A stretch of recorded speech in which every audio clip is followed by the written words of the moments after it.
अगर आप एक रिलेशनशिप में हो तो पार्टनर को इग्नोर करना भी सीखो।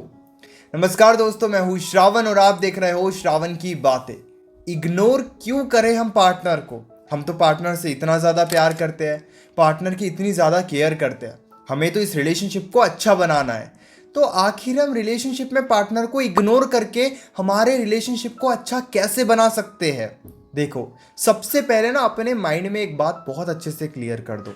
जब आपका रिलेशनशिप बहुत अच्छा चल रहा है, पार्टनर आपसे प्यार करता है, पार्टनर केयर करता है, आपकी वैल्यू और रिस्पेक्ट करता है, उस सिचुएशन में इग्नोर करने के बारे में सोचो भी मत।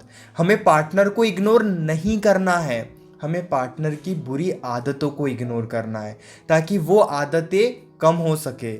इग्नोर करने का सही मतलब क्या है वो आप वीडियो देखकर समझो, तभी आपको समझ में आ जाएगा कि मैं क्या कहना चाहता हूं। सबसे पहली बात, ज्यादा निगेटिविटी से एडजस्ट मत करो। हम ज्यादा निगेटिविटी से एडजस्ट करने लगते हैं। आज पार्टनर ने हमारे ऊपर गुस्सा निकाल दिया, अरे हमारा ही पार्टनर है, हमारे ऊपर गुस्सा नहीं निकालेगा तो किसके ऊपर गुस्सा निकालेगा? ये सारी बातें गलत है। अगर वो आपके ऊपर एक बार गुस्सा निकाल रहे हैं और वहां पे आप स्टैंड नहीं ले रहे हो, कुछ टाइम के लिए उन्हें इग्नोर नहीं कर रहे हो, तो फिर वो अगली बार भी आपके ऊपर गुस्सा निकालेंगे। इसीलिए जब भी वो गलत तरीके से बात करे, जब भी वो गुस्सा निकाले, गाली दे, उस सिचुएशन में कुछ टाइम के लिए उन्हें इग्नोर करना ही चाहिए।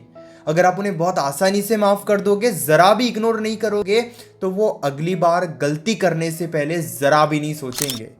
अगर आप एक हेल्दी रिलेशनशिप चाहते हो तो ये तो आपको करना ही होगा, वरना उनका मूड तो 100 बार खराब होगा और 100 बार वो गुस्सा निकालेंगे, तो आप तो हर बार ऐसे ही परेशान होते रहोगे।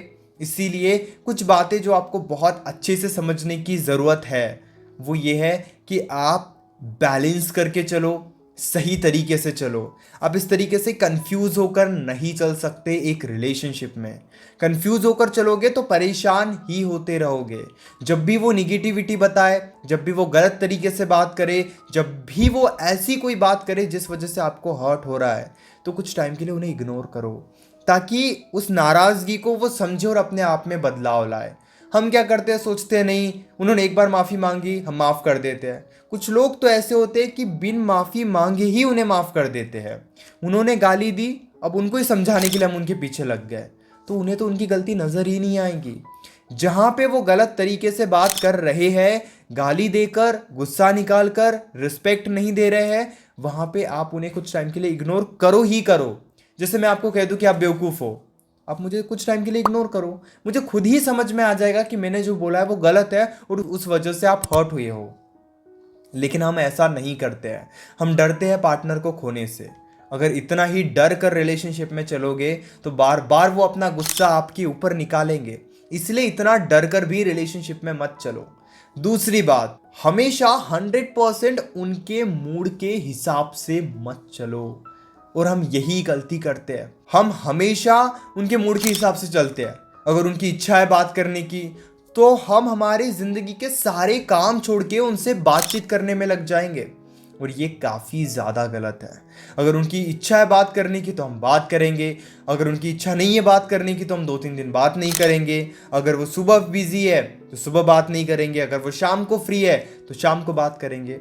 एक लेवल तक में एडजस्ट करना काफ़ी ज़्यादा ज़रूरी हो जाता है रिलेशनशिप में, लेकिन उस लेवल से ज़्यादा एडजस्ट करने का सीधा सा मतलब है कि फिर वो आपकी वैल्यू ही नहीं करेंगे। मैं ये नहीं कह रहा हूँ कि ज़बरदस्ती उन्हें बताओ कि उन्हें कब बात करनी चाहिए और कब बात नहीं करनी चाहिए, लेकिन आप इस बात को इतना भी समझो इस तरीके से कि आपको कई बार शांत होकर, शांत स्वभाव में खुद को रिलैक्स करके भी कुछ बातों को समझने की ज़रूरत है। अगर आप ऐसा नहीं करोगे, केवल ये सोचोगे कि नहीं हम तो उनके अकॉर्डिंग ही चलेंगे, वो तो हमारे पति परमेश्वर है, वो तो हमारी वाइफ है और इतनी अच्छी वाइफ हमें मिल ही नहीं सकती, तो फिर ना इससे क्या हो जाएगा ना, रिलेशनशिप में आपके इफ़र्ट्स, रिलेशनशिप में आपकी इन्वॉल्वमेंट वो पार्टनर कंट्रोल करेगा। इसलिए अपने लाइफ में भी कुछ बातें आप ऐसी रखो कि आप भी उन्हें थोड़ा मौका दे रहे हो कि वो भी आपके हिसाब से चले। मैं ये नहीं कह रहा हूँ कि उनको कंट्रोल करना स्टार्ट कर दो, मैं बस इतना कह रहा हूँ कि उनके अकॉर्डिंग कंट्रोल मत रहो। अभी आपकी फाइट हो गई, फाइट होने के बाद आप उन्हें मनाने की कोशिश किए जा रहे हो, वो मान ही नहीं रहे हैं। अब शाम को उनकी इच्छा हो रही है आपसे बात करने की, तो उन्होंने आपको मना दिया और आप मान गए, क्योंकि उन्हें पता है आपको मनाना बहुत ज़्यादा आसान है, उन्हें पता है कि आप ज़्यादा देर तक नाराज़ नहीं रहोगे। इस चीज़ का अगर वो फ़ायदा उठाने लगे, कुछ भी बोल रहे हैं, कुछ भी उल्टी सीधी बातें कर रहे हैं, कुछ भी निगेटिविटी निकाल रहे हैं, क्योंकि उन्हें पता है आप कुछ देर में मान जाओगे, खुद से मान जाओगे या उनके कहने पे मान जाओगे, तो उनके मन में ना कभी आपकी वैल्यू या डर नहीं रहेगा। आपको अपनी वैल्यू पता होनी चाहिए। अगर मैं आपको बोल रहा हूँ बेवकूफ़ हो, तो नो डाउट वो बातें आपको बुरी लगनी चाहिए। अगर मैं आपके साथ आपका बॉयफ्रेंड हूँ तो ऐरा गैरा कोई भी अगर कुछ भी बोले तो उनकी बातों को तो इग्नोर ही करो, लेकिन बॉयफ्रेंड अगर ऐसा कुछ कहे तो वो बातें आपको बुरी लगनी चाहिए। बुरी लग रही है तो शो भी करो कि आप ऐसे नहीं रह सकते, ये बातें आप एडजस्ट नहीं कर सकते। वहाँ पे कुछ टाइम के लिए उन्हें इग्नोर करो, वहाँ पे ये शो करो कि आपको बुरा लगता है, लेकिन हम पीछे ही पड़ जाते हैं। वो गलत कहे तब भी उन्हें समझाते हैं, वो इग्नोर करे तब भी उन्हें समझाते हैं, तो इस वजह से तो कुछ ठीक नहीं होने वाला। इसीलिए आपको कभी कभी अपने लिए भी स्टैंड लेना होगा, अपने रिस्पेक्ट के लिए भी स्टैंड लेना होगा। जहाँ पे वो अच्छे से बात ना करे, गाली देकर बात करे या उनके मूड के हिसाब से आपको चलाए, वहाँ पे आपको उस अकॉर्डिंग तो नहीं चलना है। अपनी भी बातें रखना है, अपनी भी व्यू रखने हैं, ताकि वो भी आपके हिसाब से सोचे, आपके अकॉर्डिंग सोचे और वो भी आपके पेन को समझे। इसीलिए इस बात को बहुत अच्छे से समझो। तीसरी बात, उन्हें भी आगे आकर बात करने का मौका दो। और ये रिलेशनशिप की सबसे बड़ी सच्चाई है, किसी एक की अटैचमेंट जब जब बड़ी है, दूसरा इंसान डिटैच हुआ है। अगर आपकी अटैचमेंट ज़रूरत से ज़्यादा बढ़ गई, वो इंसान डिटैच हो जाएगा।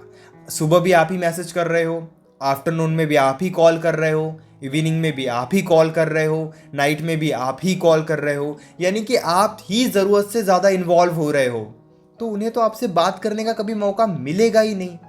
वो तो बस रिस्पॉन्स किए जा रहे हैं। आपने कॉल किया, बात हो गई, वो तो बस रिस्पॉन्स कर रहे हैं ना आपके एफर्ट्स को। एक टाइम ऐसा आएगा जहाँ पे वो रिस्पॉन्स भी नहीं करेंगे, एक टाइम ऐसा आएगा जहाँ पे वो आपके एफर्ट्स को बहुत ज़्यादा इग्नोर करेंगे। इसलिए इन बातों को थोड़ा ध्यान से समझो कि अगर आप उन्हें आगे आकर इन्वॉल्व होने का मौका नहीं दे रहे हो, थोड़ा लेट मैसेज करो, ताकि उन्हें गुड मॉर्निंग विश करने का मौका मिले, उन्हें आफ्टरनून में मैसेज करने का मौका मिले, वो आगे आकर आपको कॉल करे। 6 बजे बात होने वाली, 5:30 बजे से हम फ्री हो गए कि हमें तो सब काम वाम छोड़ के 5:30 बजे कॉल आने वाली है, क्या होगा? ऐसे से नहीं चलते हैं रिश्ते। थोड़ा स्ट्रांग तो आपको बनना ही होगा।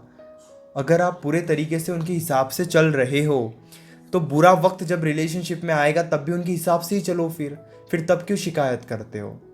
आप तो अपने आप को भूल जाते हो, अपने वजूद को भूल जाते हो, अपने वैल्यू को भूल जाते हो, अपने ज़िंदगी को भूल जाते हो और पूरा ध्यान वहाँ पे लगा के रखते हो। ये बातें काफ़ी ज़्यादा ज़रूरी है। इसीलिए आप अपनी वैल्यू को, अपने लाइफ को इग्नोर मत करो। उन्हें भी आगे आने का मौका दो, वो भी बातचीत करेंगे।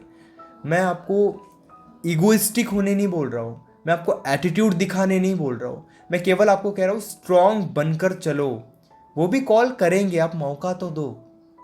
खुद ही आप अपने साइड से कॉल मैसेज करते हो और शिकायत करते रहते हो कि वो तो कॉल ही नहीं करते, वो तो मैसेजेस नहीं करते, तो कैसे करेंगे? आप उन्हें मौका ही नहीं देते हो। मौका देने के बाद ऐसा नहीं कि दूसरे ही दिन वो कॉल करने लग जाएंगे, लेकिन थोड़ा टाइम आएगा। शाम को बात हो रही है, अपने साइड से मत करो कॉल, थोड़ा उनका वेट करो। वेटिंग वाले पार्ट में थोड़ा ज़्यादा रहो, उसमें कोई प्रॉब्लम नहीं है। लेकिन अगर आप अपने साइड से बस इन्वॉल्व हुए जा रहे हो, तो ये बात गलत है। उम्मीद करता हूँ कि वीडियो अच्छी लगी होगी। और हाँ, मुझसे डायरेक्टली कॉल पर बात करना चाहते हो, पेड कंसल्टेशन के लिए आप मैसेज कर सकते हो 9834250097 इस नंबर पर। हमारे बीच में कॉल पर जो भी बातें होगी वो कंप्लीटली सेफ और प्राइवेट रहेगी, इसीलिए प्राइवेसी की कोई टेंशन मत लीजिए। और हाँ, चैनल को भी ज़रूर सब्सक्राइब कर लीजिए।